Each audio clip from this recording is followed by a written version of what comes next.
কাঠের জুতার জন্য বিশ্বব্যাপী ডাচদের রয়েছে ব্যাপক সুনাম।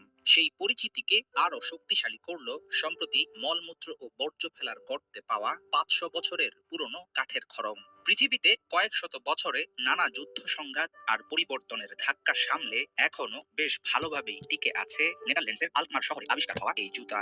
এমন প্রত্নতাত্ত্বিক নিদর্শন অবাক করে দিয়েছে সংশ্লিষ্ট গবেষকদের।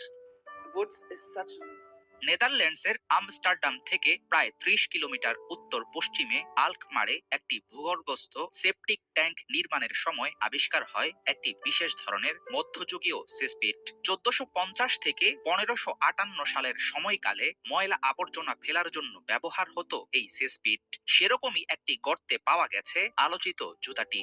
ধারণা করা হচ্ছে 15 শতকের শেষ ভাগ অথবা 16 শতকের প্রথম দিকের কোনো একটি সময়ে তৈরি হয়েছিল বার্চ কাঠের তৈরি এই খড়ম।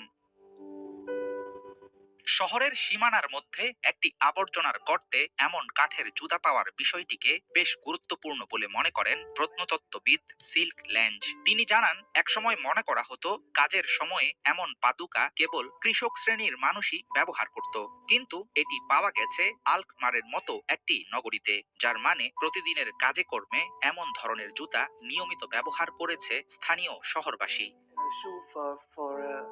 জৈব উপাদানে গঠিত হওয়ায় কাঠ খুব নাজুক ও হালকা, কিন্তু 500 বছর পরেও একটি আবর্জনার গর্তে কাঠের জুতার আকৃতি ঠিক থাকার বিষয়টি অবাক করেছে ল্যাঞ্জের মতো গবেষকদের।